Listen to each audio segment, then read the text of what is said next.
Si bien se espera que Michael Moreno cumpla a cabalidad los designios del presidente Nicolás Maduro, como lo acabamos de escuchar de Perkins Rocha en materia judicial, en las últimas semanas se han dado episodios que hablan de cierto malestar entre algunos jueces de Caracas y en el interior del país, y fiscales también.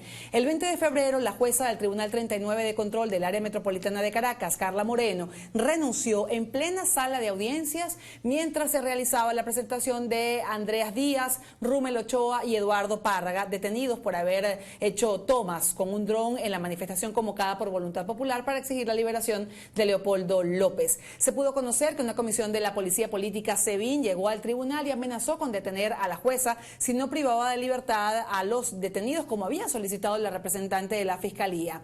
Antes de cambiar su decisión, Moreno, la jueza, decidió renunciar y abandonó la sala. El caso le fue asignado al Tribunal 42 de Control a cargo de Ornella Pérez.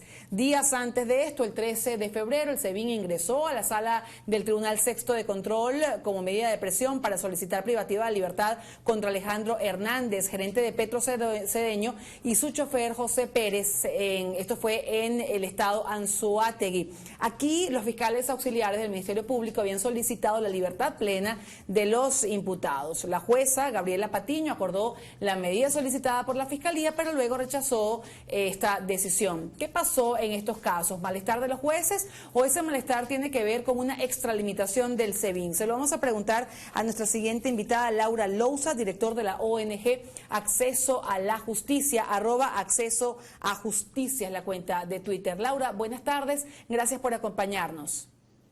Buenas tardes, gracias por invitarme. ¿Qué está pasando con estos casos de jueces que, por ejemplo, en el caso de la jueza 39 de Control del Área Metropolitana de Caracas, que renunció en plena audiencia y se fue, agarró sus pertenencias y se retiró de la sala incluso? Sí, fíjate, son casos bien interesantes porque algo que nos hemos preguntado es ¿quién manda a quién? ¿No? Vamos a decirlo así, ¿el Tribunal Supremo o el gobierno?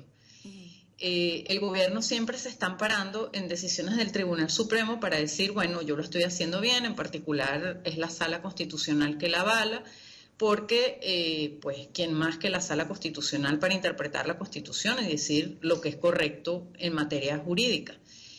Sin embargo, vemos cómo, a su vez, como bien tú señalas en estos casos, pues el Poder Judicial, no en este caso el propio Tribunal Supremo, pero al final del día es el órgano de gobierno y administración y además es la máxima instancia judicial,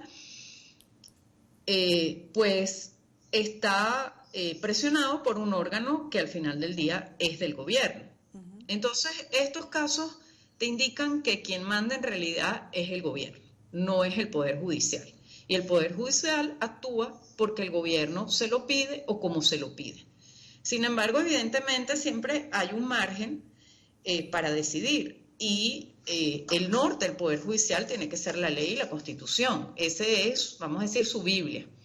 Si evidentemente no hay delito que imputar o no hay cuestiones legales como para decir, bueno, efectivamente aquí se cometió un delito, no hay pruebas, pues el Poder Judicial no puede decir que hubo un delito. Y pero son los casos. realmente, Laura, hay un margen para poder decidir, porque vemos que en los casos en que se ha decidido lo contrario, entra el SEBIN a la sala y de alguna manera trata bueno, de alguna manera no, lo hace, de hecho, cambiar la decisión de un juez.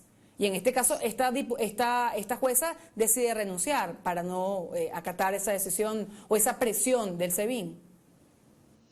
Bueno, lo que nos imaginamos, y además ha sido denunciado, por ejemplo, por el exmagistrado Aponte Aponte, me imagino que recuerdas el caso hace unos años, que él declaró desde fuera y es un prófugo de la justicia, que todas las decisiones que se tomaban, sobre todo en el marco, en el propio Tribunal Supremo, eran ordenadas por el presidente de la República y un comité que se reunía los viernes con la Fiscalía, el Defensor del Pueblo y otros órganos, el Ministerio de Interior y Justicia, para poder decidir cómo se iban a decidir los casos. Lo que yo trataba de decir es que a pesar, y él dijo que el Poder Judicial era como una plastilina y que se hacía lo que decía en ese momento Chávez y bueno, me imagino hoy en día Maduro, pero yo lo que decía es que hay un margen para decidir porque aunque tú sepas que tienes que hacer lo que el gobierno quiere que hagas, de todas maneras no todo está escrito, o no todo, o como al revés, está escrito lo contrario,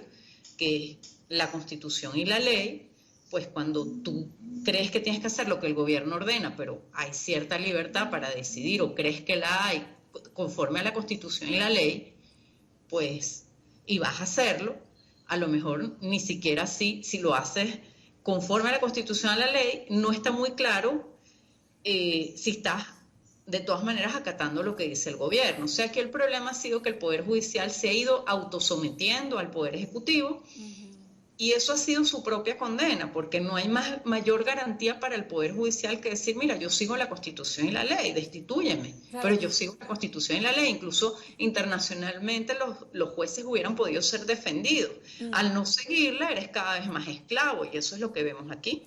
Ahora, Laura, ¿crees tú que hay un descontento en proceso de ebullición, un descontento de jueces, de fiscales? Porque también vemos que en los últimos casos que ha habido detenciones ya llevan a los detenidos incluso ante la justicia militar. Lo vemos con el profesor universitario Santiago Guevara, lo vimos también con la novia del diputado Gilbert Caro, que son presentados ante la justicia militar.